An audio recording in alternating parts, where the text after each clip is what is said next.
For most of my life, I've been a Final Fantasy fan. The first time I had ever bared witness to the game was in early 2000s. I would have been 4 or 5, and my brother bought the PS1 version of Final Fantasy VII, along with the complete strategy guide for the game. Now, I'm sure if I tried to play it at the time, I wouldn't have gotten past the first set of bad guys on the train scene. At this point, these are all the Final Fantasy games I have played and beaten. I've started 4 and 5, but at some point I plan on doing a video on every single one of the games. But I have so many scripts written, so that's a whole separate thing. Also, let me mention, if you won't try a game or you write it off because of when it was made or because of the graphics, I hate you and you aren't a gamer. I'm not asking you to load an Atari game and sink hours into that, and I understand if getting older games is expensive, believe me, I know. But you can watch a playthrough, or nowadays, there are many ways to play older games. But I've heard that to be problematic with these games, maybe not so much 10, but everybody complains about 7's graphics. So I'll mention it a little bit, but from here into the future, graphics really don't do much for me in a game. I'm playing a game, not watching a movie. Anyways, rant is over. This video is broken up into 2 parts, the stories of the 2 games, and then an analysis of the 2 games. If you want just the analysis part, go here. Final Fantasy VII. In this game, the planet's life force is called a life stream. It's a flow of spiritual energy that gives life to everything on the planet. Its processed form known as Mako. On a societal and technological level, the game is an industrial or post-industrial science fiction setting. Cloud, the main character, is an ex-soldier, former first class. However, there are 2 other members with him. Barrett Wallace, he's a brazen but fatherly leader, and Tifa Lockhart, a really good martial artist and his childhood friend. Through their journey, they meet Aerith Gainsborough, a carefree flower merchant and one of the last surviving Cetra.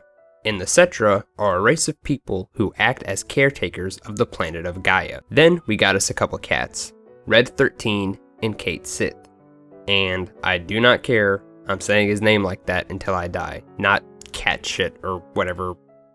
Red 13, an intelligent feline from a tribe that protects the planet, and Kate Sith, a fortune-telling robotic cat who is definitely not a spy.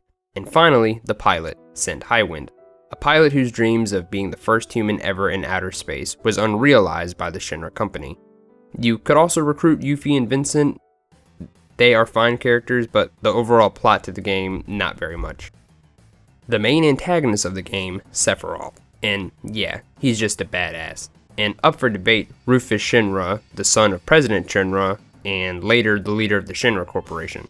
So those are kind of the characters for this game. What's the plot? Cloud, Tifa, Barrett, and the rest of Avalanche destroy a Mako reactor. The Mako reactor is Shinra's, and it's literally sucking life out of the planet. This game is very anti-government, and yeah, if the government is literally sucking the life out of your planet, you should do something. Anyway, this almost goes off without a hitch, besides Cloud making an oops and falling into the city slums below. This is where Cloud meets Aerith. Though the meeting is short, there's definitely some chemistry here, or maybe more. Shinra comes to attack you protect Aerith and end up making a cool escape. Meanwhile, Shinra finds Avalanche's base of operations, and intentionally collapses part of the upper city level in retaliation for the Mako reactor being destroyed, killing many Avalanche members and innocent bystanders as collateral damage. Cloud, Tifa, and Barrett run up this pillar, fighting their way to the top. When they get there, they find out that Shinra has captured Aerith. Shinra believes that as a Cetra, she can potentially reveal the Promised Land, which they believe is overflowing with Lifestream, aka energy they can exploit. Think of a Promised Land being like a heaven, I guess. Cloud, Barrett, and Tifa bust into Shinra's headquarters to rescue Aerith, and whoa, this is where they meet Red 13. This guy was gonna have them procreate? Yeah, Hojo I guess is another antagonist. He's basically a mad scientist. They get caught, captured, and then broken out, and there's a trail of blood. How weird. During their escape to Midgar, they discover that Sephiroth murdered President Shinra, despite being assumed dead 5 years ago. Sephiroth was here the whole time. Oh yeah, and then there was a Genova head, and that ends up being Sephiroth's mom. We'll get to that later. The gang reach a place called Calm. Cloud tells the others of his tale of the Nibelheim incident, or what happened in his town 5 years ago. Cloud tells that he and Sephiroth had been sent to Cloud's hometown to investigate the local Mako reactor, where Sephiroth had found Genova, a creature Shinra took to be an ancient, and who had been called Sephiroth's mother. So after this, even a couple of the characters are asking some questions about it. Tifa seems to question it, and she was even there, in person. After hearing of a man in a black cape, the group follows the rumors to Junon, where they are surprised to find Rufus Shinra holding his crowning ceremony. The party disguises itself as crew members and get on the ship. Not long after, Sephiroth is on board and kills most of the crew members. They see Sephiroth for a brief second and end up fighting Genova. So, now Cloud and friends are after Sephiroth. The crew knows Sephiroth is after the Promised Land, and so is Rufus. Rufus sends out the Turks to find Sephiroth before Cloud. The crew ends up in the Golden Saucer, where Cait Sith is found. He reads Cloud's fortune. At first it says, "What you pursue will be yours, but you will lose something dear." That's not foreshadowing towards anything. Cait Sith joins the party, and oh no, there's an armed gunman who's been shooting up the Gold Saucer, and I literally mean like a gunman with a gun attached to his arm. And no one can find Barret. I really used to hate this part of the game, but you get taken down to Coral Prison. So you end up finding Barret, and there's a story about him and his character Dyne, where both of their arms got shot off, so you kind of learn that Dyne was the one who shot up Coral Prison.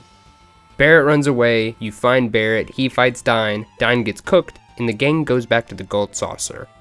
However, Cloud has to win a chocobo race to fully be able to exit. Okay, that's kind of weird. He just saved everyone and now he has to win this. After Cloud wins, the group gets an upgrade for being able to travel in the overworld, a buggy. When the party arrives in Gonganga, the Turks are already waiting for them. After defeating Reno and Rude, Cloud realizes that someone in their group must be a traitor, but refuses to dwell on it. At the ruined reactor, Cloud learns that the Shinra is searching for huge materia, but doesn't understand what that means.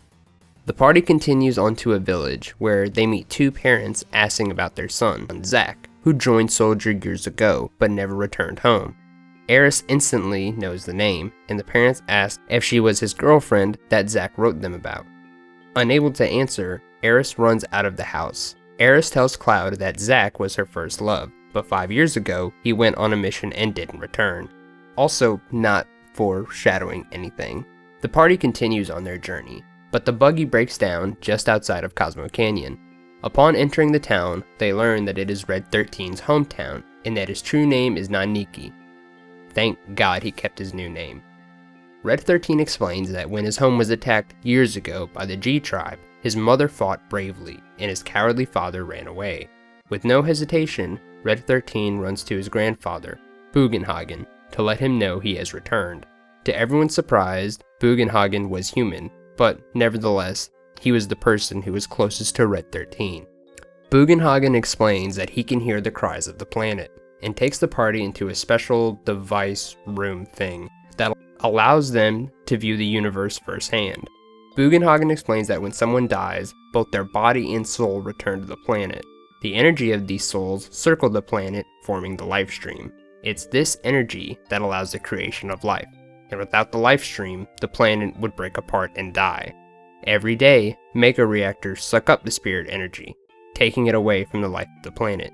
The gang knew some of that. It's the whole reason our whole journey started destroying Mako reactors. You end up going through a cave, kinda like a quest thing. Seto, Red 13's father, stands on top of a cliff, turned to stone by the poison arrows of the G.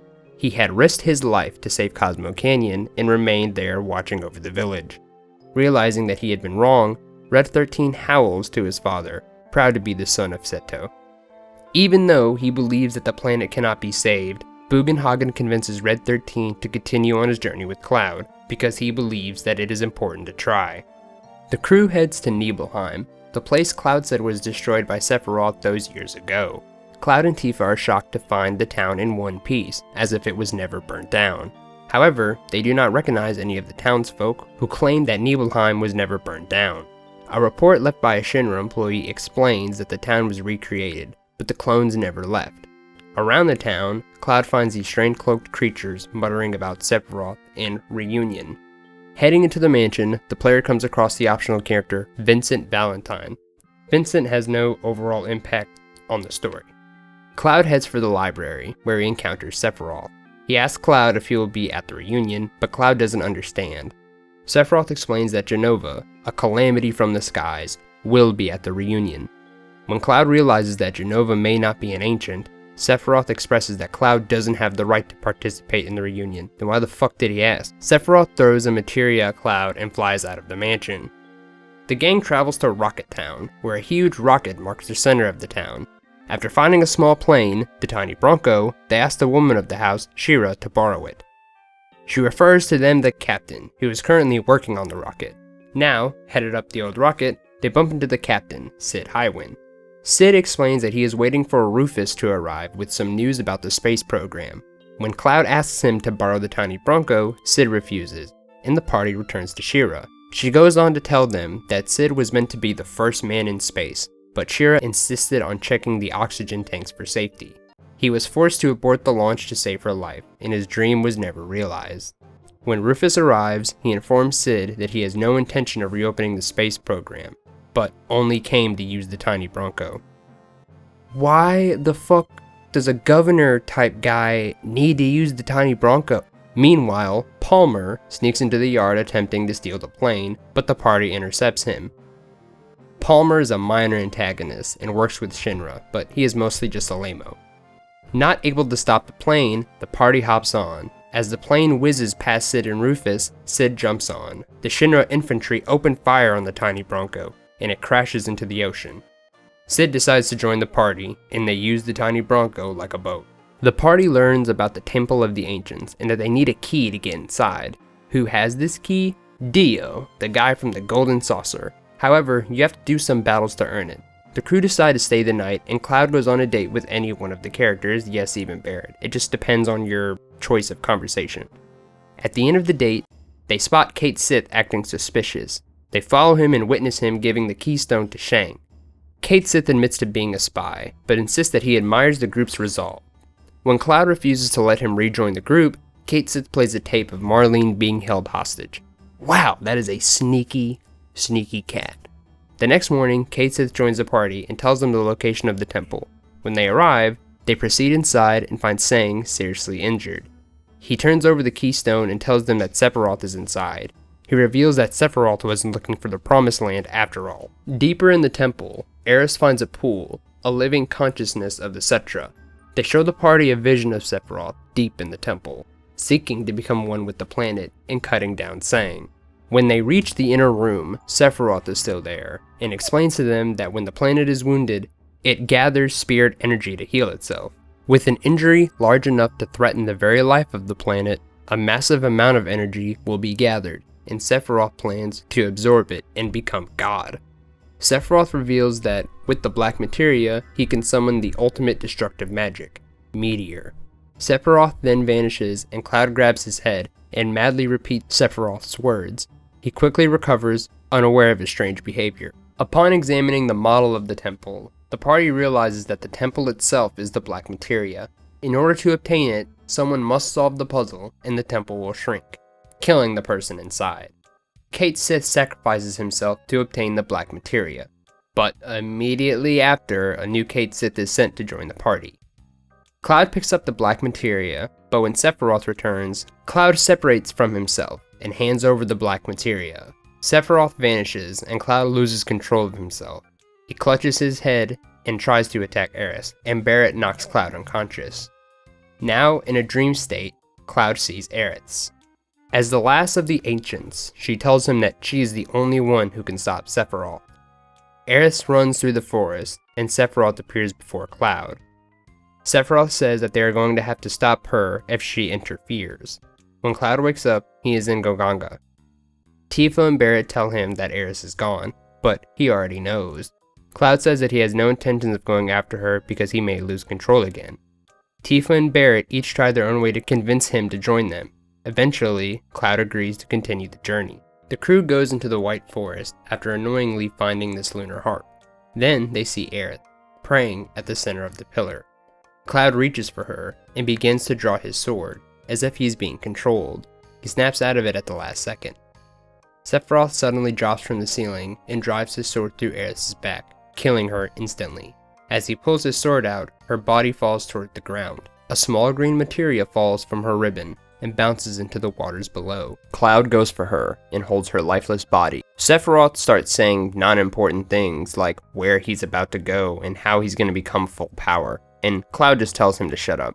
So yeah, this is a major thing for the game, and it might not seem like a big deal, but this is one of the first times a party member dies and doesn't come back at all. There's no way to stop this, and it's a canon event. Cloud lays Aerith to rest, and the crew goes back to the hut. Cloud vows to stop Sephiroth, and asks the rest of the crew to go with him, so he doesn't do anything crazy again.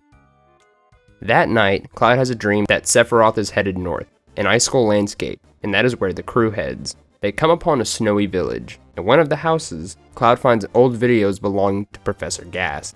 In the videos, Gas interviews Elfana, the last known ancient. Basically, the video teaches them that 2,000 years ago, a calamity came from the sky, injuring the planet. While the calamity appeared friendly, it actually infected the Cetra, turning them into monsters.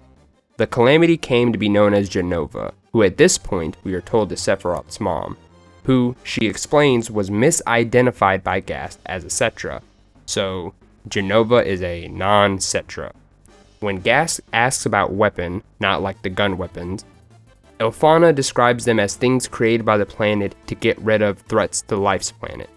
Later, Gas and Elfana conceive a child and named her Aerith, but 10 days after Aerith's birth, Hojo finds them and kills Gas. He captures Elfana and Aerith to be used as specimens in his lab, where they would remain for approximately 10 years. This is major plot point information and stuff I really didn't pay attention to my first couple playthroughs. But anyways, you get a snowboard, go down a mountain, and end up at the northern crater. They see the Highwind, a big ship ran by Rufus. Rufus is ecstatic to have found the Promised Land. Hojo is also aboard, curious about the reunion which is supposed to take place here. The group goes in further and they see Sephiroth. They go into battle and fight another version of Jenova. Cloud realizes that they haven't been following Sephiroth at all, but Jenova. Sephiroth has been controlling Jenova's body, because Sephiroth has been trapped. Realizing the danger, Cloud gives up the black materia to another party member. The party remains behind while Cloud and Tifa continue further into the crater. So, a vision comes up of what actually happened in Nibelheim, and Cloud's a fucking liar. No, but apparently everything basically did happen, but Cloud wasn't Cloud, it was somebody named Zack. Yes, Zack, the same guy from earlier. His parents were talking about him while Aerith was there. Sephiroth informs Cloud that Hojo had constructed Cloud 5 years ago, using Jenova cells and Mako. However, Cloud was considered a failure and not given a number, but Cloud was there the whole time just dressed up as a soldier. So while all this is going on, the Shinra executives arrive, and everyone is looking at the Promised Land, before Hojo notices a movement inside and concludes that it's Weapon, and it's waking up. Remember, Weapon isn't an actual weapon, but they are large biomechanical engines of destruction, and they are made to protect the planet. Let's go kill them. No, but while this is going on, Cloud realizes that he was never pursuing Sephiroth. He was being summoned by him. This is the basic tippy top of the story. Hojo was right, Cloud is basically a nobody, and Sephiroth wasn't even Sephiroth. But now the real Sephiroth is alive. It's getting crazy. So the party member you give the black materia to hands it to Cloud, who gives it to Sephiroth, who is encased in the same Mako. Hojo is a little too excited, and Tifa's the only one with common sense, and says if Sephiroth summons Meteor, that would be the end of the whole planet. So everyone else, not Cloud, gets on the airship and escapes. And Tifa gets knocked out by the Force. While Tifa is knocked out, she has a dream of when she first reunited with Cloud. At the train station in Midgar, she found him on the ground. She was worried how he was acting, finding it peculiar that he remembered things that he shouldn't and didn't remember things that he should. So, she asked Cloud to join Avalanche so that she could keep an eye on him. Tifa wakes up 7 days later. Barrett is there and explains that they are in Junon, but is unsure of Cloud's whereabouts. The weapons that were released are now causing destruction across the world. But something even worse, a meteor has been summoned. Meteors did it! Rufus comes in shortly after, explaining how he plans to use them as scapegoats. He plans to execute them to appease the masses and prevent panic. Scarlet explains that their executions are to be televised. Scarlet and a single guard strap Tifa into the gas chamber, and the guard accidentally drops the key. Just as Scarlet prepares to press the button, an alarm sounds, causing the crowd to flee. A strange man knocks Scarlet down, revealing himself to be Kate Sith in disguise. He frees Barrett, and they begin their escape. While all this is going on, Rufus is about to shoot a beam towards one of the weapons, called Sapphire Weapon. Hey, they fire the cannon, but it isn't big enough to stop the creature. He basically eats it. Tifa frees herself from the gas room, and they make their way towards the top of the airship. Immediately after, the large cannon retaliates, destroying the weapon. Tifa climbs out of the hole, but Scarlet is there and they slap each other. Yo, just punch her in the gut and kill her. Tifa runs near the edge and sees the high wind with Barrett and Kate Sith. Barrett tosses down a rope. Tifa jumps off the cannon, grabbing the rope just in time. Everyone on board the high wind. Without Cloud, the party is unsure what to do next, and Tifa is particularly lost. The gang concludes that teens suggest they should look into the island in the south where the live stream flows at the surface. With that, they head to Medeal. While in Medeal, Tifa overhears people talking about a spiky-haired young boy that washed up a week prior. Knowing that it is Cloud, Tifa and the party rush to the clinic. They find Cloud and he has been succumbed to Mako poisoning and is in a vegetable state. The doctor reports that it's a miracle that he's even alive and there's little hope that he will recover. Tifa announces that she is staying behind to take care of Cloud, and the rest of the party get back on the Highwind. Without Cloud, without Tifa, the rest of the gang discusses what they should do. Kate Sith interrupts to allow the party to listen to a Shinra executive meeting. They learn that Shinra plans to gather huge materia from some of the reactors and launch it directly at Meteor. Having already collected the huge materia from Nibelheim, they plan to gather the ones from Fort Condor and North Coral as well. Upon hearing that Shinra is headed for North Coral, Barrett decides that that is their next destination. However, realizing he is not cut out to be the leader, he appoints Sid since he is the pilot of the Highwind. By the time everyone arrives in North Coral, Shinra has already acquired the huge materia and taken it aboard the train. Sid and the party hijack a second train to chase them down. When they catch up to the train, they hop on board. Sid attempts to stop the train from crashing into North Coral, and depending on the player's action, he may be successful. This is a good canon run, so if he is successful, Barrett is no longer scorned by the townspeople and instead considered a hero. Either way, the party gains control of the huge materia. Knowing that their mission isn't complete, they head to Fort Condor. After defending the giant condor from the Shinra troops, the egg hatches and a baby condor is born. The leader of Fort Condor hands over the huge materia and thanks. After all the hard work, the party decides that it's time to pay a visit to Cloud and Tifa back in Medeal. The nurse informs Sid that Cloud's condition remains unchanged, and she is worried about Tifa, who hasn't rested. When they hear a rumbling outside, Sid rushes to join the party and finds Ultimate Weapon attacking the village. They manage to chase the creature away, but the damage is done and the live stream breaks the ground apart. Sid shouts to Tifa and Cloud, who run away while the party makes its escape. Tifa grabs Cloud's wheelchair and pushes him out of the clinic.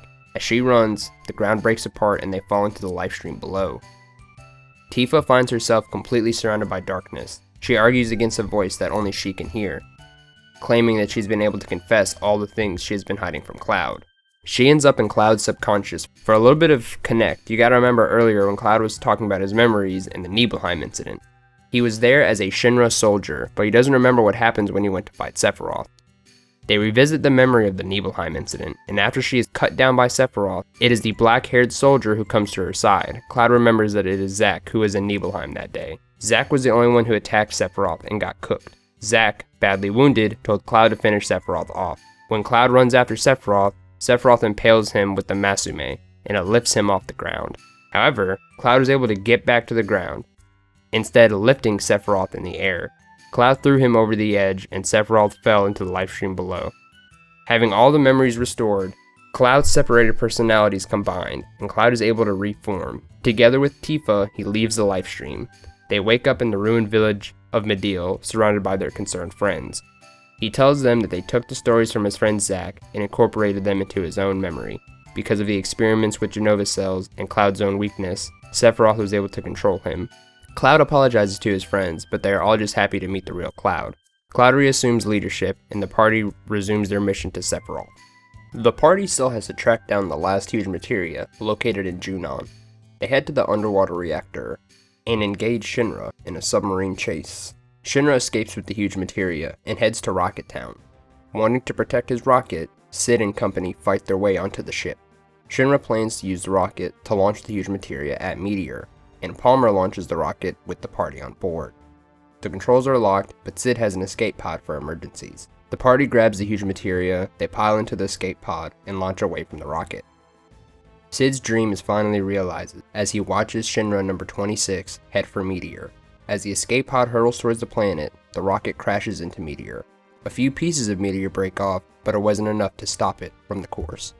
With the launch rocket being an F-bomb, the party seeks help from Bugenhagen. They travel to the Forgotten Capital to determine why Eris went there alone. Bugenhagen reveals that the party needs to find the ultimate white magic, Holy, to stop Meteor. He goes on to tell them that in order to summon Holy, they need the white materia, which will glow green when the planet hears the summoner's wishes. Whilst the writing on the altar is unclear, Bugenhagen translates it to mean that they need to find the key to find the white materia. So the party goes off in search of a key. After retrieving the key from the bottom of the ocean, the party returns to Bugenhagen at the Forgotten Capital. The key shows a vision of Aerith's death. The party witnesses the white materia falling from Aerith's hair, as her body falls towards the floor. It bounced off the altar and into the lake below, glowing green. Cloud realizes that Aerith prayed for Holy before she died, but something is preventing it from acting. Cloud knows that it must be Sephiroth.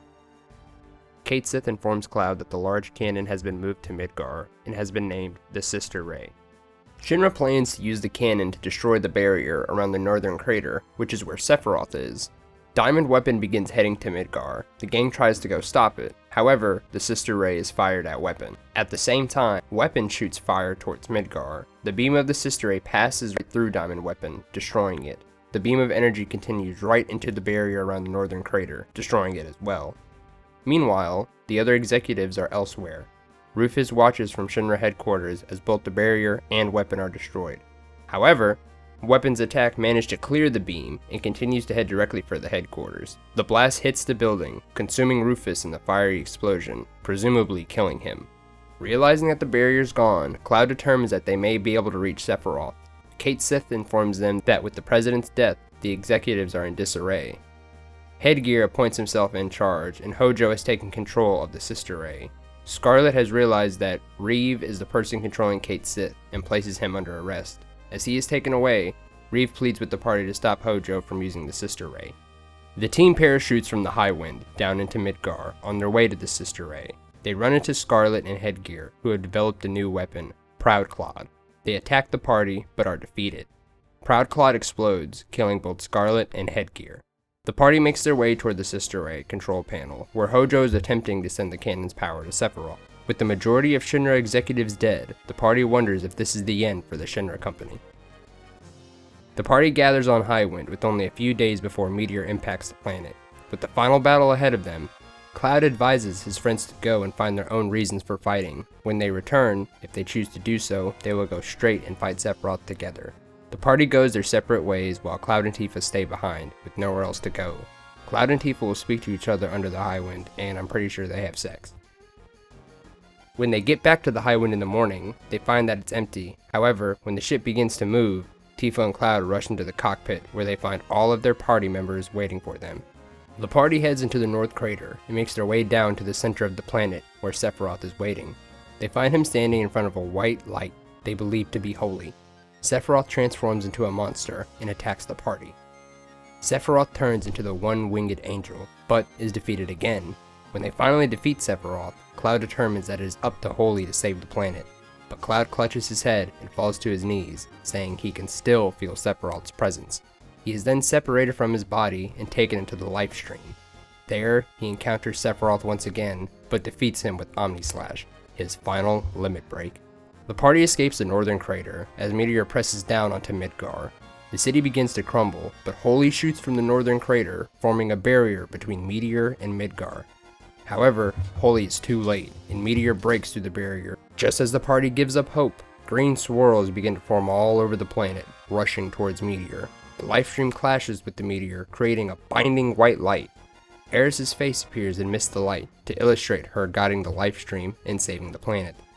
In the final cutscene of the game, 500 years later, Red 13 is running through the plains, accompanied by 2 cubs. They jump onto a cliff overlooking Midgar, now has an overgrown ruins. And that is Final Fantasy VII. I technically didn't mention everything about this game. I'm sure I will be reminded of that in the comments. But even after this, the game starts you at your save point right before Sephiroth, and there's still so much to do. You still have the weapons that are alive, there's weapons to get, the limit breaks you have to get, there's just so much shit. The gameplay is split into 3 different things: overworld, battle, and mini games. The overworld is anywhere you are walking around in the game, and you are constantly moving in this game. But you really are only going up, down, left, right. But the game is massive. Once you get out of Midgar, you could pretty much explore anywhere until, you get the boat and stuff like that. The battle style is great. It's standard Final Fantasy fanfare. Either you go or the enemy goes, and it goes in turns. However, there is a time mechanic where if you don't select a move quick enough, the enemy player will go. So you're playing chess, not checkers. The skills and abilities are awesome too. Just so much to talk about. Now, let's talk about the other game. If you haven't noticed, it's not that I'm not a big Final Fantasy X fan. It's a good game, and I could just leave it there. But I know there are people who are going to say that Final Fantasy X is way, way better than Final Fantasy VII. And that is why I'm making this video, because I can't agree with that. Any questions you have, save them until the end, because here we go. We're about to take a look at Final Fantasy X. Final Fantasy X and Final Fantasy VII have some slight similarities, but the overworld and the battle mechanic are basically the same. Battles are random, you're able to interact with the world, I will say with much better graphics. X's story is told through the main character Titus, and if there is something in this game I don't like, it's the main character. But we will get into that later. Anyways, let's begin. The game's main protagonist is Titus. Titus is a sports star from the futuristic metropolis called Zanarkand. During a match, Titus gets swept up to another world called Yevon and joins summoner Yuna and her friends on her journey to save the world of Spira from a rampaging monster known as Sin. Making their way toward the mythical Zanarkand while running into the undercurrent of Spira society. Titus holds on to the hope he will one day find his way back home. So, for the important characters. Yuna becomes a summoner, like her father before her, and embarks on a pilgrimage to expel Sin, a monstrous creature that terrorized the world of Spira. She meets Titus, who teaches her that there is more to life than sacrifice. Auron, by far my favorite character, one of my favorite Final Fantasy characters, he is a former warrior monk of Yevon, a guardian of Summoner Braska, and Titus's caretaker. A warrior monk is a bodyguard for the maesters of Yevon in Final Fantasy X. And one of the most ass characters, Kamari. He is of the Ronso tribe and is one of Yuna's guardians. He makes his own personality, disliking others to solve problems for him, And a really good character, but kind of racist, Wakka, who is a Blitzball player and one of Yuna's guardians. And I hope you like Blitzball, because you have to play it at least once. Wakka is the first person Titus meets after washing up on Beside, and befriends Titus after being impressed by his Blitzball skills. Lulu, an emo-looking person, talks kinda depressing, and Lulu specializes in the art of black magic. Not really much to say. Another decent character, Riku, energetic, happy-go-lucky character who attempts to maintain a positive outlook. She is close and protective of Yuna. Riku's mother died in an incident involving faulty Machina. Machina being the machinery Yevon used, but now Albed used. I'll explain more of that later. And now we have the secondary antagonist of the game, Seymour. As a maester in the Temple of Yevon, Seymour has influence over Spira, but uses his power towards a sinister end. And another main antagonist, Sin, is a gargantuan whale-like beast that threatens the world of Spira. It was named by the people of Spira, who believed the beast came into being as punishment for their ancestors relying on Machina and becoming a hedonistic society. Phew. I liked it when there was just mecha reactors and shit. Titus's story begins in the metropolis of Zanarkand, where he is signing autographs for fans. thinking it is a typical day as the star player for his blitzball team, the Xanarkin Abes. Amid the opening match of the Jecht Memorial Cup, organized to honor Titus's father, Jecht, who vanished 10 years ago, a gigantic wave enters the city, destroying everything in its path. The only person undisturbed by this is Oren, a man who has acted as Titus's mentor since Jecht's disappearance. Titus meets up with Oren outside the Blitzball Stadium. Titus continues after Oren, who reveals the force destroying the city is called Sin, and gives Titus a gift from Jecht, a longsword. The two fight their way through the invading monsters, and when they reach Sin, Oren allows both himself and Titus to be sucked up to its maw.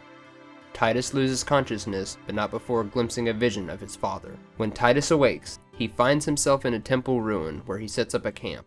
When a monster attacks him, a group of strangers blows the door, and the leader helps Titus with the battle. Titus tries to thank his helpers, but they speak a language foreign to him.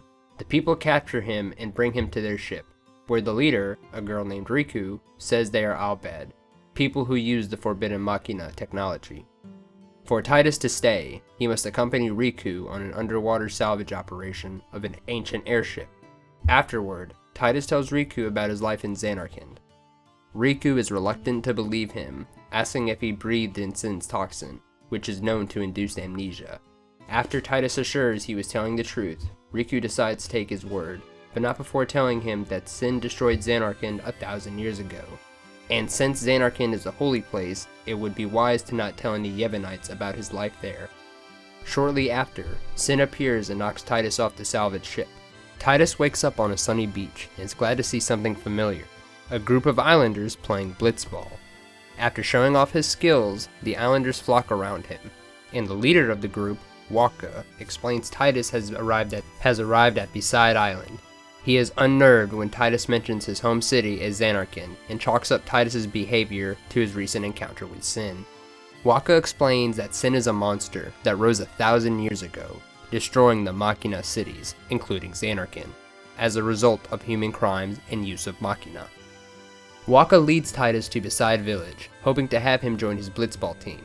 The team has not won a game in 23 years and needs Titus's help, even more so since Waka is quitting to become a full-time guardian. Honestly bro, if you lost every game for 23 years, it might be time to pack up, G. Titus agrees to join and later follows Waka into Beside Temple, a branch of the spirit and religion of Yevon. The apprentice summoner who had begun her trial in the temple the day before hasn't returned. Despite the priest's orders, Titus goes through the temple's cloister of trials to rescue her, counting her guardians, Kamari, Lulu, and Waka, who'd gone in after him. Titus makes it in time to see the summoner Yuna exit the Chamber of the Faith. Outside, Yuna summons her first Aeon, Valvor. Aeons are the physical realization of the dreams of the Faith, souls petrified in stone, whose statues lie in every temple of Yevon.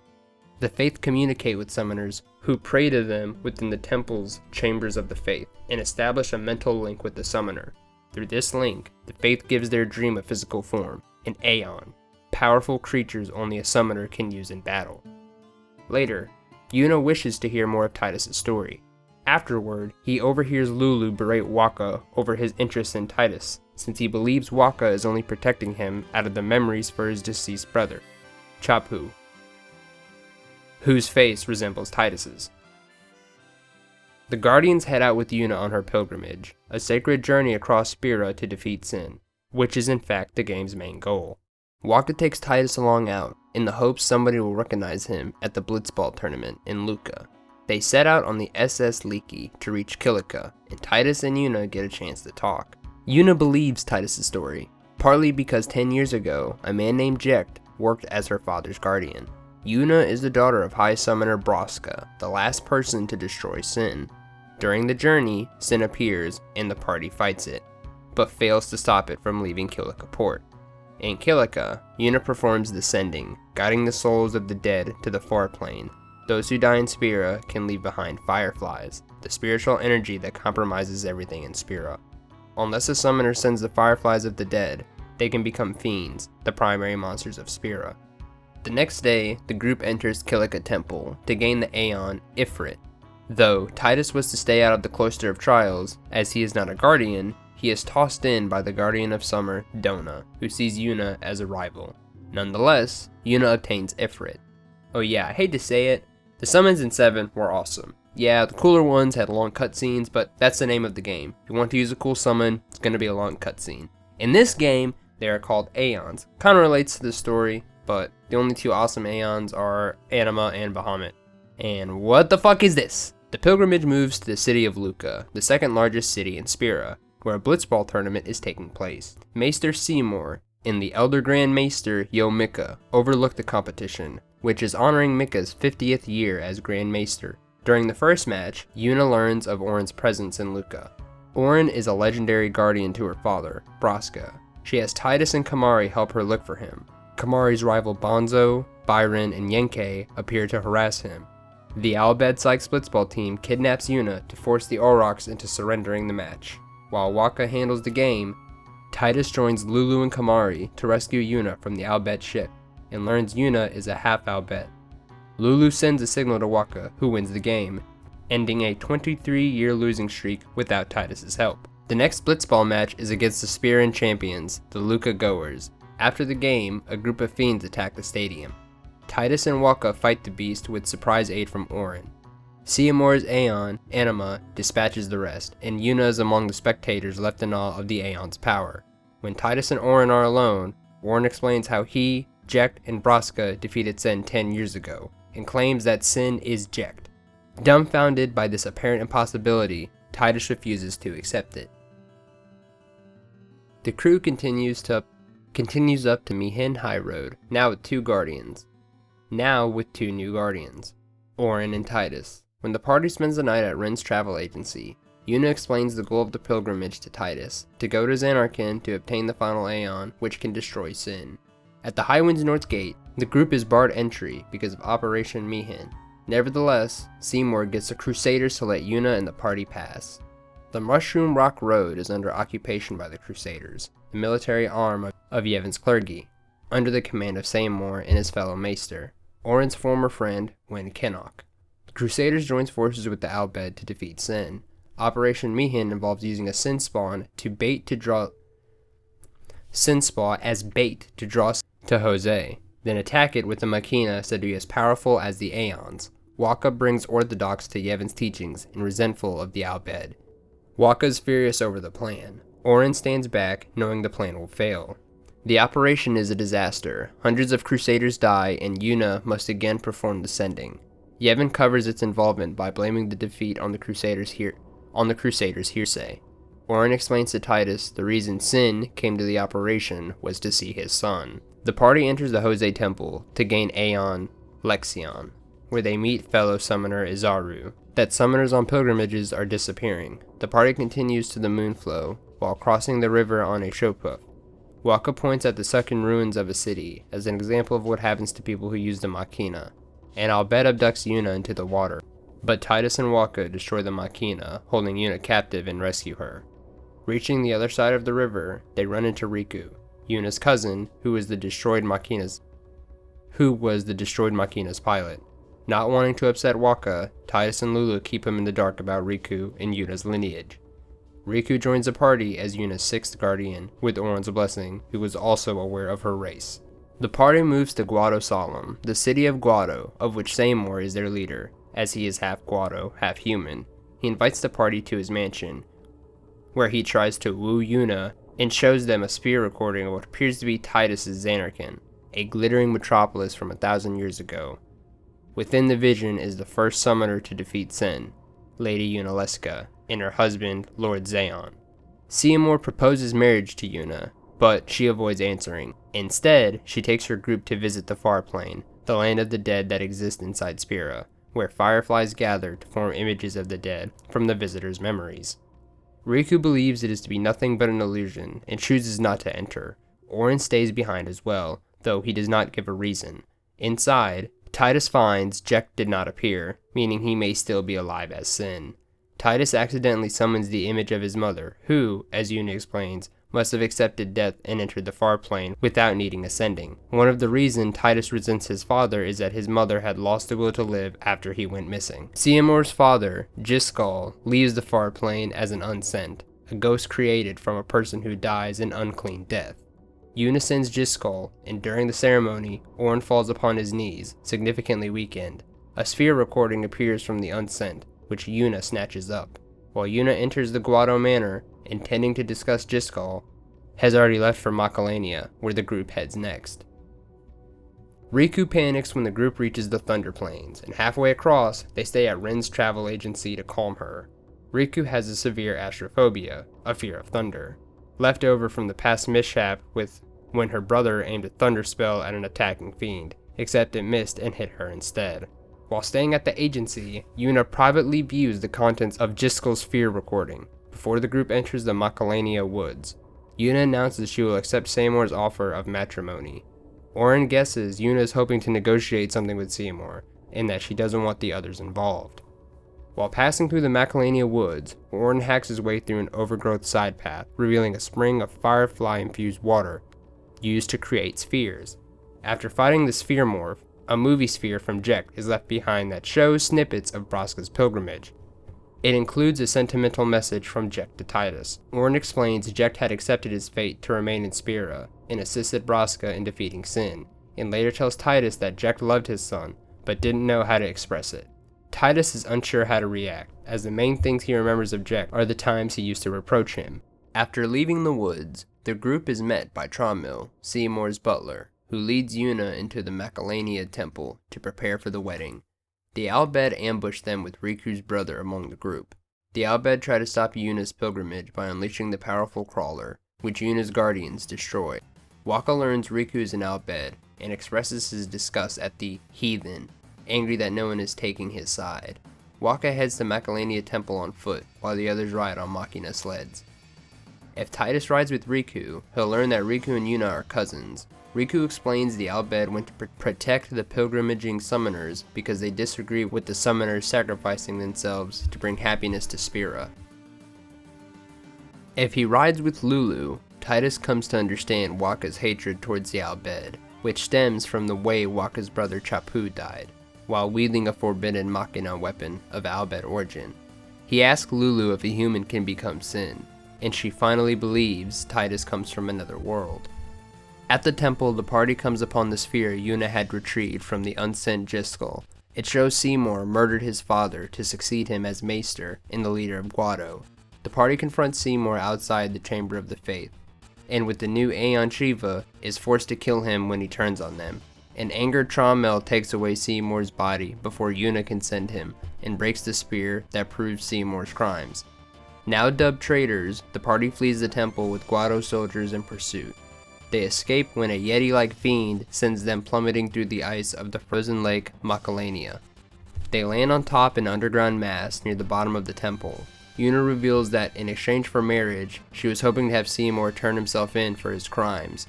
Orn reminds her the pilgrimage is more critical, saying that the faith are the ones that give power to the summoners, not the temples or the teachings. The ground begins to shake, and the party realizes that they had landed atop a docile Sin that had been listening to the hymn of the faith, emanating from the temple, a song Jecht used to be fond of. Sin knocks the party unconscious as it begins to stir, Titus accepting that Sin is his father. Awaking at Bikanal Island, Titus finds himself alone by an oasis. He rounds up his fellow guardians but cannot find Yuna. Riku leads the group to a secret Albed city of Home, which is under siege by Guado forces. Fighting through the invasion, the party finds the summoners Dona and Isaru taken by the Albed to the summoner's sanctum. Titus suffers an emotional breakdown after he discovers the truth behind the pilgrimage. Summoning the final Aeon will kill the summoner, and Yuna will meet the same fate if she completes her journey.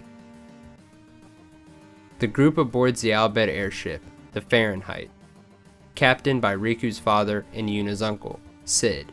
The ship takes off with Titus's group and most of the Albed on board. Sid blows up Home with the airship's missile system to take out the invading forces.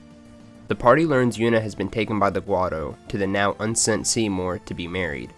The party finds Yuna at the capital city of Beville amid a wedding ceremony with Seymour. Titus and his group crash the wedding and force their way through, and Yuna tries to send Seymour. Grey Maester Micah stops her by having Titus and company held at gunpoint by warrior monks, and Wen Kenok. After the ceremony, Yuna threatens to dive off the tower if Seymour won't release her guardians. She lets herself fall off the tower, but summons Valor in midair and heads to the Cloister of Trials. Riku throws a flash bomb to distract Seymour and the guard, allowing Yuna's guardians to escape. Along the way to Bevel's Chamber of the Faith, they discover several machina inside the temple. Auron confirms that this is the true face of Yevon. They betray their own teachings. Yuna gains the Aeon Bahamut, but the group is arrested. The Maesters of Yevon put Yuna and her guardians on trial, where they press their case, claiming Seymour should be sent to the far plane.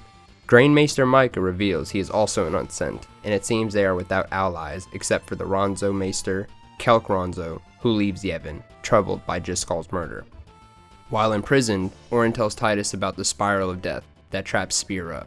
The summoners sacrifice themselves to defeat Sin, but Sin will always return. Yuna and her guardian are deemed traitors and sentenced to the Via Purificio, a dungeon said to be inescapable. After reuniting with her guardians and making her way to the exit, Yuna is confronted by Azaru, who places his loyalty to Yevon above his friendship to Yuna. They duel with their Aeons and Azaru is soundly beaten. Making their way to Bevel's exit, the party finds Seymour and Kinnok's corpse. Seymour reveals his plan to save Spira from its cycle of death by becoming Sin and destroying all life. This is why he wanted to marry Yuna. He knows the truth behind the final summoning. Seymour absorbs the fireflies from Master Kinnok's body, which he can do that now, because he is an unsent, and transforms into Seymour Natus, but is defeated. Leaving Bevel for the Macalania Woods, Yuna, her faith in Yevon shaken, goes off into the woods to be alone. Tidus follows and finds Yuna in the spring. He reveals he knows the truth behind the final summoning, and apologizes for talking about life after defeating Sin, believing it had only depressed Yuna. Yuna says his words had made her happy. Tidus tries to persuade Yuna to quit the pilgrimage and stay with him, and though tempted, Yuna cannot allow Sin to run rampant across Spira. She breaks down in tears, and Tidus confronts her, and they embrace and share a kiss under the full moon. They return to the party to continue their journey into the Calm Lands and onward to Mount Gagazet. Before crossing Gagazet, Kelk and his tribe of Ronzo give Yuna their blessing after witnessing her resolve and courage, and Kamari proves his worth to his rivals. Tidus and Riku are intent on finding a way to save her. A pursuing Seymour attacks the Ronzo, and many are slaughtered, including Kelk, Biren, and Yenke. The party struggles through the frigid mountain before they run into Seymour, who transforms into Seymour Flux. Despite Seymour's growing powers, the party defeats him again. After the battle, Yuna and the Guardians learn of Sin's identity as Jecht. Near the mountain peak, the group comes across a fountain of faith lost in dreams. Tidus suffers a vision of his home in Zanarkand, and while there, meets the boy in the purple robes he saw at the beginning of the story. The boy is the faith of Bahamut, a soul in stasis whose petrified physical body is in Belleville's Chamber of the Faith, but whose spirit is free to wander. The Faith reveals Sin was created to leave Spira forever backward, so Tidus' Zanarkand could exist eternally without being detected, and that the Zanarkand Tidus hails from is only a dream created by the Faith. Tidus, Jecht, and everyone else from the city are nothing but dreams of the Faith, who will cease to exist once Sin is genuinely defeated. As Jecht and Tidus both have been touched by Sin, they have been made real and have a chance of destroying it. The Faith asks Tidus to defeat Sin and free the Faith of their burden of sustaining Dream Zanarkand. Tidus accepts, even while knowing doing this will mean he will disappear. After he returns to consciousness, Tidus keeps what he learned to himself. After passing through Mount Gagazet, the party comes to the ruins of the original Zanarkand, where the pilgrimage is to terminate, and Tidus' retelling of the events ends. The ruins' fireflies are so numerous, they display visions of past summoners who came through to defeat Sin. The party even witnesses an apparition of young Seymour, whose mother had given up her life to become the faith of Anima. They meet Lady Yunalesca in the Zanarkand Dome, now an unsent after her battle with Sin 1,000 years ago. They learn that they must sacrifice a guardian to create the faith for the final Aeon. They glimpse into the past into Braskama's pilgrimage, where Jecht became the faith for Braska's final Aeon. The final Aeon can only defeat Sin for a short time, for after a summoner vanquishes the old Sin, the final Aeon is transformed into new Sin, and thus whoever becomes the final Aeon will later become Sin, continuing the spiral of death. Yuna refuses to partake in what she calls a false tradition, as she does not wish to sacrifice any of her guardians. Yunalesca believes that without faith in the final summoning and the hope is meant to bring, Yuna will succumb to despair and decides to kill her and free her from such a fate. The party sees a vision of a young Orin, distraught about Braca's death and Jecht's transformation. Orin confronted Yunalesca, but was killed, making him presently an unsent. Orin rallies his team to attack Yunalesca. Though Yunalesca is strong, the party prevails and destroys her, forever ending the practice of final summoning, as Yunalesca is the only one who can make the faith for the final Aeon. Before she fades, Yunalesca mentions that even if there was another way, even if you did destroy Sin, you Yevon, the immortal, will create Sin anew. With Yunalesca gone, the party needs to find a new way to defeat Sin. Sid arrives in the Fahrenheit to pick them up, and they brainstorm a strategy. Yevon is in disarray with the deaths of so many maesters, and Titus and his party land in Bevel during the crisis to confront Mika. When Mika learns they have not gained the final Aeon, and instead have eliminated it for all eternity, he believes Spira is doomed by Yevon's spiral of destruction, and the despair it engenders. Mika willingly departs for the far plane, and his body dissolves into fireflies. The party comes up with a plan to beat Sin. They will subdue Sin by having all of Spira sing Jecht's favorite song, the Hymn of the Faith, and then attack on board the Fahrenheit. The attack begins as planned, and eventually the monster opens up its mouth to suck in the Fahrenheit. Inside Sin, they find Seymour, whose firefly Sin had absorbed from the atmosphere. Despite yet another powerful form, Seymour Ominous, the party defeats him once again.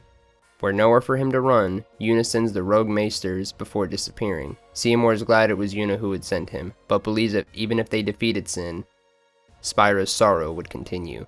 At Sin's core, in a place similar to the Blitzball Stadium from Dreams Anarchin, Titus is reunited with his father, who only has a short time left before his mind becomes Sin's entirely. Jecht turns into Braska's final Aeon, Sin's true form, but the party kills Jecht and saves him from the nightmare being Sin. Jecht says goodbye to Titus and scolds him for crying, but the battle is not over yet. Yevon is an ancient summoner hailing from the original Zanarkand of 1,000 years ago, and Yunalesca's father. When he saw Zanarkand doomed to be destroyed in the Machina War, he performed a summoning so immense that he lost his humanity. He transformed Zanarkand survivors into faith and used their collective dreams to summon Dream Zanarkand to preserve the city's memory forever. To ensure the continuation of the summoning, he clad himself in living armor made out of fireflies it would collect from the atmosphere, which became known as Monster Sin. Its purpose is to stop Spira's technological advancement in Machina use, and to ensure Dream Zanarkand, which was summoned far out to sea, would never be discovered by mortals. Whenever a final Aeon pierces Yevon's armor, he will possess the final Aeon and mold it into a new Sin. The time Yevon spends remaking Sin after the old one's demise is known to the Spirans called as Calm.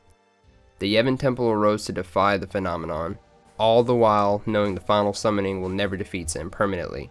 Yevon is but a husk of its former self, and what remains of him requires an Aeon to inhabit. After Braska's final Aeon dies, Yevon takes over Yuna's Aeons one by one. The party destroys each Aeon as Yevon possesses them, and with nowhere left to hide, Yevon himself appears. Revealed to be little more than a floating bug-like creature, the party destroys Yevon and thus Sin. Orin, his mission complete, requests that Yuna sends him. With the Faith retiring from their 1,000-year dream, Titus bids farewell as he fades from existence. Though Yuna tries to stop him from leaving, she falls right through him. Yuna proclaims her love for him, and Titus embraces her. He jumps the edge of Fahrenheit, falling through the cloud, where he sees Braska, Orin, and Jecht waiting for him in the far plane. He high-fives Jecht, symbolizing that he is reconciled with his father. Now, a high summoner, Yuna gives a speech at the Luka Blitzball Stadium about Spira's future. Sin is finally dead, and Spira is theirs again after 1,000 years of terror. The eternal calm has begun, and Yuna resolves to aid in the world's construction and concludes that the people and friends that we have lost, and the dreams that have faded, never forget them. In the ocean depths, Titus wakes up and swims towards the surface with a smile on his face. So, let's compare the story of the two. I'll start with Final Fantasy VII. I'm not sure what it is. I don't know if it's because we hear it from Cloud's perspective or what, but I really enjoy the story of Final Fantasy VII.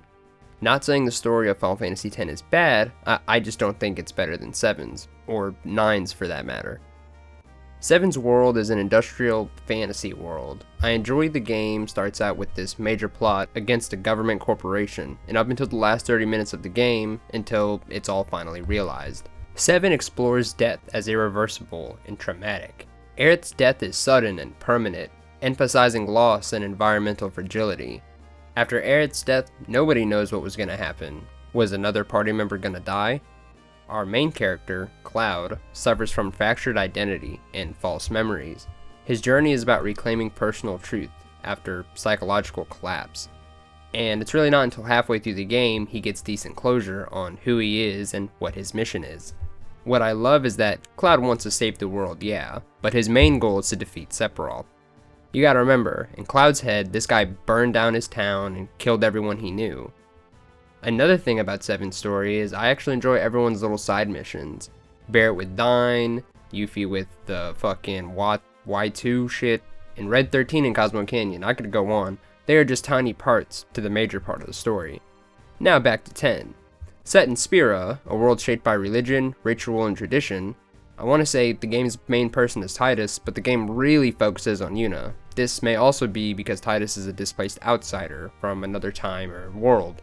Death is ritualized and cynical. Sacrifice is expected, normalized, and questioned.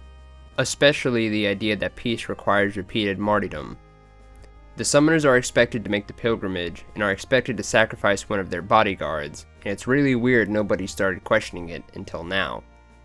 Back to Tidus. He knows who he is, but he must accept that his existence itself may be false or temporary, and that to me is kinda lame. And it's like in this world, death has no physical meaning. It's like an avatar when someone dies, you can still meet them. It's weird.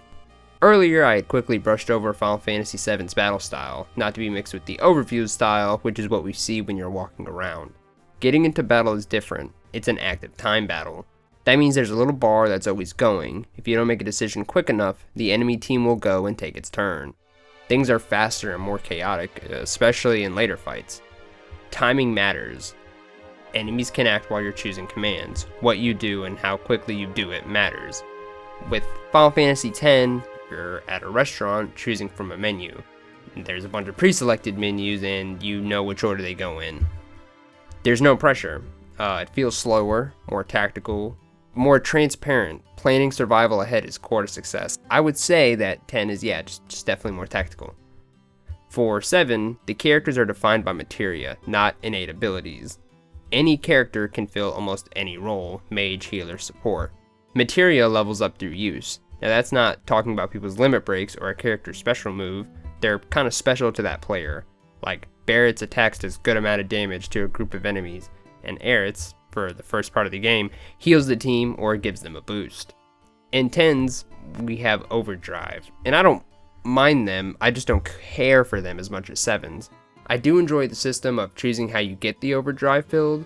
You can have a character have a different mode, say Stoic, where you get it when taking damage, or a Warrior, when you get it when you do damage. Back to 7. I enjoy leveling up the materia. It incentivizes you to have them on your character because that's how you level up.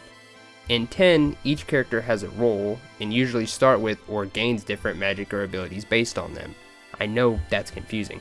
For instance, Yuna can learn the life skill really early. Tidus, who's like a warrior and attacker, can also learn it through the sphere grid. I'm not sure how you guys feel about it, but I really don't like the sphere grid. It does things that are confusing. It's more unnecessary and makes things complicated. So, in the end, that was my kind of analysis on both. I want to know what you guys think. Yeah. I hope you guys enjoyed the video, and I hope to see you soon. Peace.